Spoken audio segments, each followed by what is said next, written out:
Hello. As promised, I am doing a special update today for World Autism Awareness Day. It definitely feels a little weird talking about autism when the world is facing a pandemic, but at the same time, I don't want the needs of the children and the families that I love to go forgotten or ignored on this special day. So I just wanted to tell everybody that I am thinking of you, and I hope you're all figuring out your new way to be normal, in whatever way normal particularly looks like for your family. I also just recently read the recent CDC update on the rates of autism, and it's another year where the rates have increased, and it's a little scary. Now the number is 1 in 54 children. So that's almost 2% of all children will be diagnosed with autism by the age of 8. This report that I read, actually, I didn't really read it. I'm not in the brain space to read that today. I read the abstract, which gave me enough information. So that's an old graduate school cheat that I did, is I read 3 paragraphs and now I can pretend that I read the entire thing.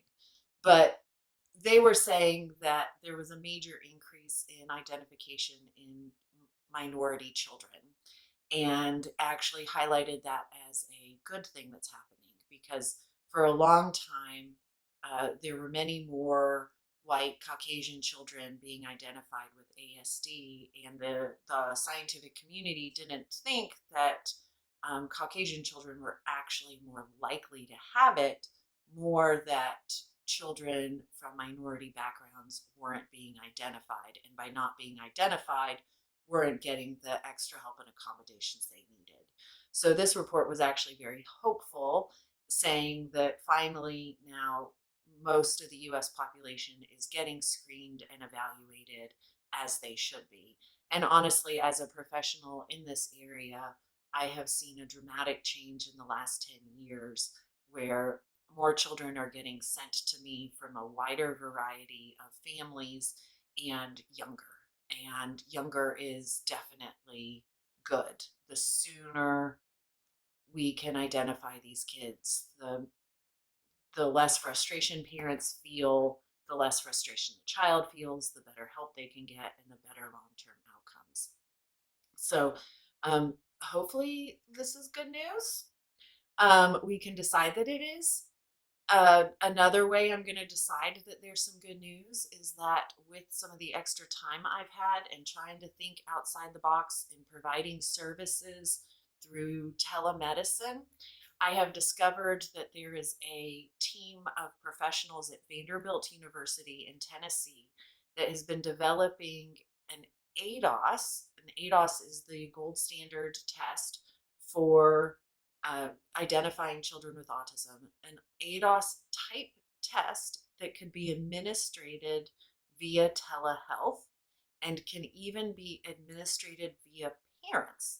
So the idea is that in well, they said that they set it up so that it would occur in a clinic, and a family would go to a clinic in their town, and the professor would be in like Nashville, um, and helping them walk through it. But he said that given this circumstance, he's already started doing it in families' homes. So they'd set up a cell phone or an iPad in the living room and would have set up the situation ahead of time in a certain way.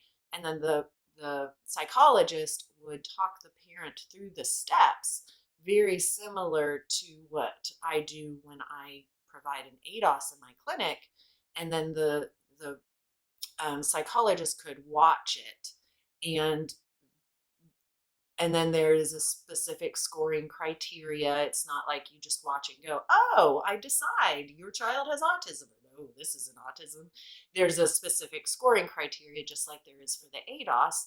Um, and they have found that it correctly identifies at least 85%, which is pretty amazing. And then that leftover 15% that maybe it still leaves a question in the air, that 15% can get referred to um, like the specialized clinic, like in my office for the longer evaluation.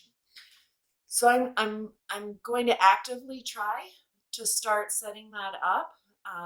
Hopefully within the next couple of weeks, I can try my first one and see how it goes. Eventually, maybe after this pandemic, I'll even be able to work with some of the speech therapy or mid-level counselor, like social work offices in some of the surrounding cities to do it inside their clinics so that I could just telepsych in and provide these sort of briefer, hopefully faster evaluations because I hate how long it takes for kids to get evaluated. The main reason that it does is that it's just there's not enough of me or other professionals in this area like me, and then just the process of the full eval takes so much time.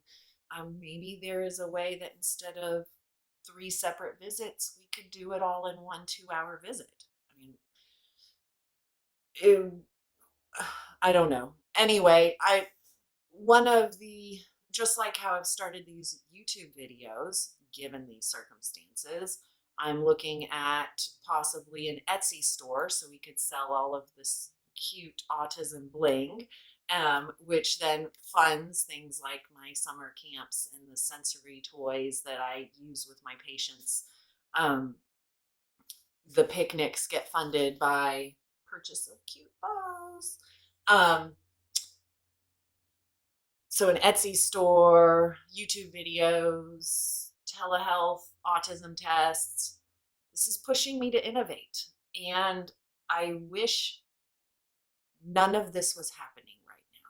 Trust me, I wish that there was no such thing as the COVID virus. Or as my 4-year-old said the other day, I wish it had just skipped all of America. Um, but since it is here, I'm going to try to make it be as good a thing as it can be. If you've have had a child in therapy with me, almost all of them at some point get taught the coping phrase, it's not what I wanted, but it's okay. And I've been saying that to myself a lot these days. This isn't what I wanted, but it's okay. I can make this okay. I can choose for this to be okay. Some days I am better at deciding that than other days. Just like I am sure that all parents of children with special needs feel that at times. This isn't the parenthood I expected. This isn't the family life I was planning for. It's not what I wanted, but it's okay. And in some ways, it can be better than okay. It can be wonderful.